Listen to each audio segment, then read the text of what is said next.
నమస్తే అందరికీ. ఇప్పుడు 30th July 2006 మహాప్రస్థానం, సింగరేణి కాలేజ్ మహాప్రస్థానంలో ఒకే కుటుంబ భావనతో బై సిఎండి ఆర్హెచ్ ఖాజా గారు ఏమన్నారు చూద్దాం.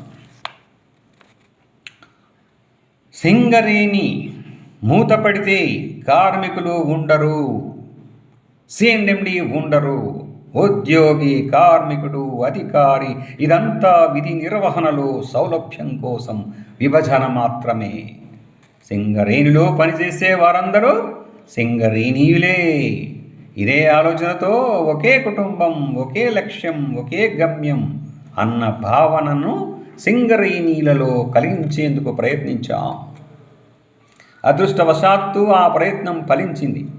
అలాగే పని వాతావరణం, నివసించే వాతావరణం, పని తీరును, పని సంస్కృతిని, పని సామర్థ్యాన్ని ప్రభావితం చేస్తాయన్న విశ్వాసంతో ఆ దిశగాను చర్యలు చేపట్టాం. గృహ వసతి, వైద్య, విద్యా సౌకర్యాలు, క్రీడా సౌకర్యాలు, గనుల్లో రక్షణ చర్యలు అభివృద్ధి చేశాం. వ్యక్తిగత సామర్థ్యాన్ని ఎప్పటికప్పుడు మెరుగుపరుచుకోవాల్సిన అవసరాన్ని గుర్తించేందుకు తమ విధుల్లో అత్యంత ప్రతిభ చూపిన ఉత్తమ కార్మికులను, అధికారులను గణతంత్ర దినోత్సవం రోజున అందరి ఎదుట సత్కరించే సంస్కృతిని ప్రవేశపెట్టాం. యాంత్రీకరణ తప్పనిసరైన ప్రస్తుత పరిస్థితుల్లో ఉద్యోగాలు రాను రాను తగ్గిపోవడం వల్ల డిపెండెంట్ ఉద్యోగాల మీదే ఆధారపడటం అర్థం లేనిదనే నిజాన్ని అంగీకరించడానికి సింగరేణీయుల్ని సంసిద్ధం చేశాం. సింగరేణి సేవా సమితిని ఏర్పరచి కార్మికుల, మాజీ కార్మికుల పిల్లలకు వివిధ వృత్తి విద్యా కోర్సుల్లో శిక్షణ ఇప్పించి వాళ్ళు స్వయం ఉపాధి ఏర్పరచుకునేందుకు కృషి చేస్తున్నాం. కార్మికుల పిల్లలు మిలిటరీ, పోలీసు వంటి ప్రభుత్వ విభాగాల్లో ఉద్యోగాలు పొందడానికి అవసరమైన శిక్షణ, సహాయ సహకారాలు అందిస్తున్నాం. ఇప్పటికే 316 మంది ఇలా ఉద్యోగాలు పొందారు. అలాగే 4400 మంది వివిధ వృత్తి విద్యల్లో శిక్షణ పొందారు. నేడు సింగరేణిలో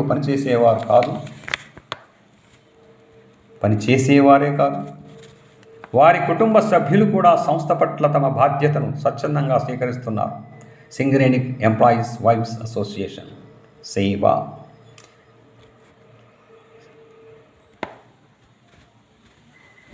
సింగరేణి ఎంప్లాయీస్ వైవ్స్ అసోసియేషన్ చేపడుతున్న సేవా కార్యక్రమాలు, శిక్షణ కార్యక్రమాలే దీనికి నిదర్శనం.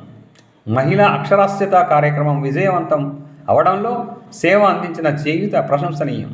కార్మికులు, అధికారులు పగతో రగిలే ప్రత్యర్థుల్లా కాకుండా పరస్పర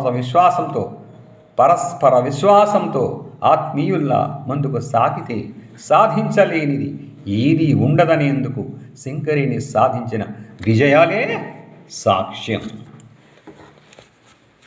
thank you viewers, thank you subscribers, thank you everyone. Me Jay Prakash.